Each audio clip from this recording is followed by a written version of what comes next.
Hey guys, we're continuing our study of probabilities. Surprise, surprise. And with it, some more vocabulary words.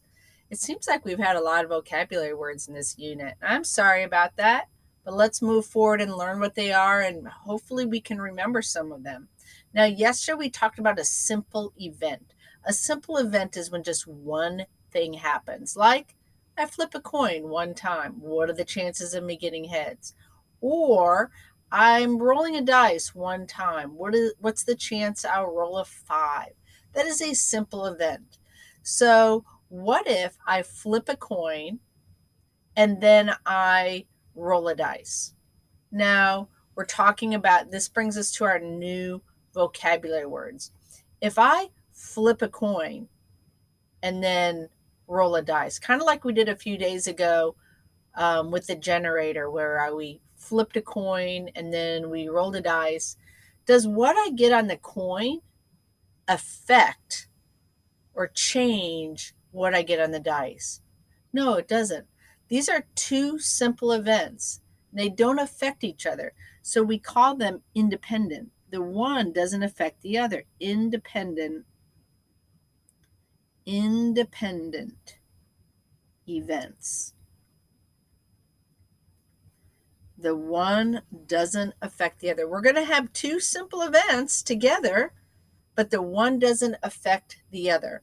So when we have more than one event, which is a simple event, when we have two simple events, we actually change the name. We call them compound events.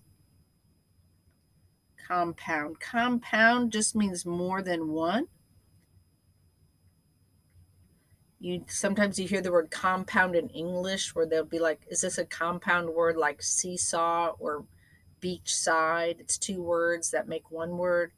So compound events are two events that happen at the same time or one after the other. So, like flipping a coin, rolling a dice. So, how can I figure out the probability of my outcomes when there's more than one event happening? That's what we're going to look at today. So, let's do example number 1 and figure this out. So, how about I flip a coin? And we want to figure out what are the chances of me getting heads on that coin? Well, we've already talked about it. There's two possible outcomes, heads or tails, and only one of those sides is heads. So the chance of me flipping a coin and getting heads is 1 out of 2. Well, let's flip the coin again. Now, I know it doesn't matter what I got on the first flip. It's not going to affect what I get on the second flip. I'm just as likely to get heads or tails the second time I flip. So to get heads the second time would be also 1 out of 2. So what's the chance of me getting heads both times I flip the coin?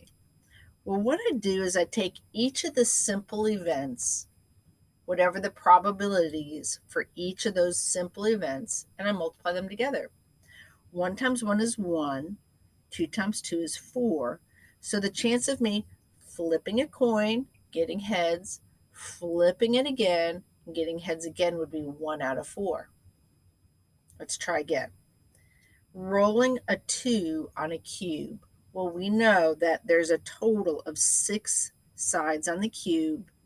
How many sides have the number 2? Just 1. So one side, the chance of me rolling a 6 on the cube is 1 over 6. Don't put a 2 on top. So one side has a 2 on it. How about spinning a letter A on the spinner?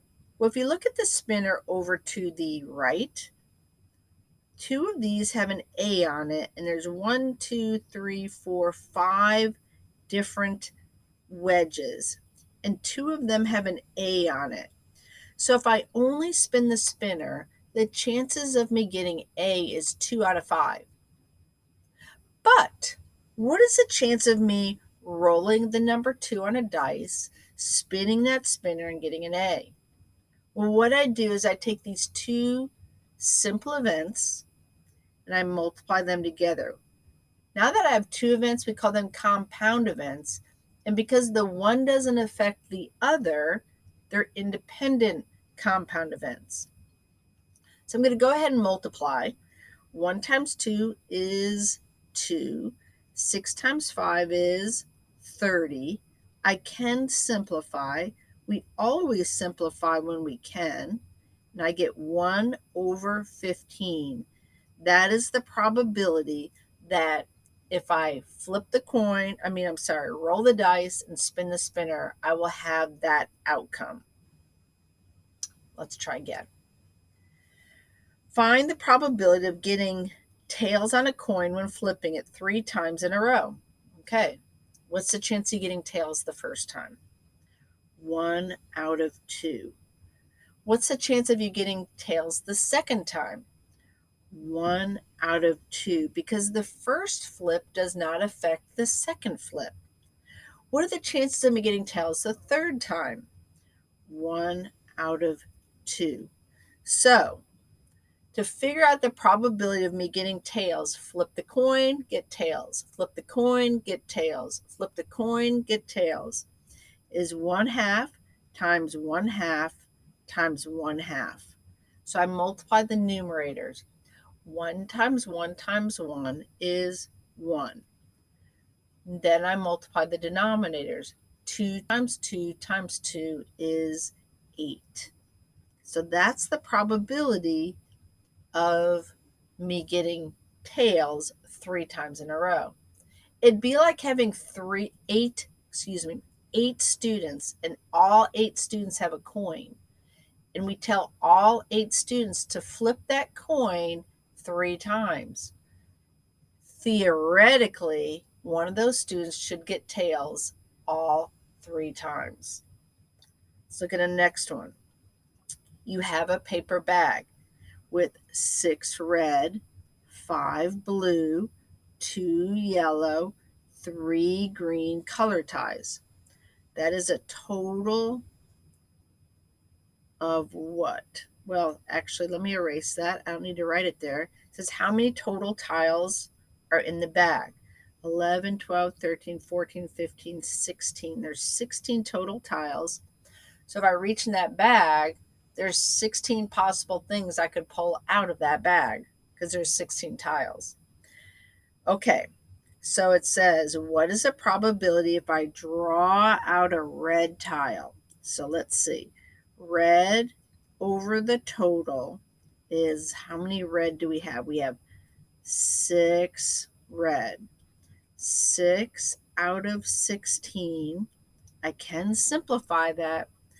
Divide by 2, divide by 2. I get 3 over 8. Okay, now I'm going to put the red tile back in the bag. Now I had 16 tiles.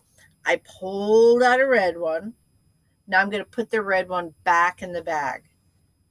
Are there still 16 tiles in the bag? Yes. Does the total change if you put the tile back in the bag?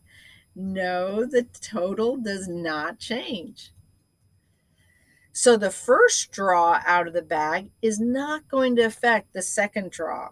So I still have a total of 16 tiles. Now, how many are yellow?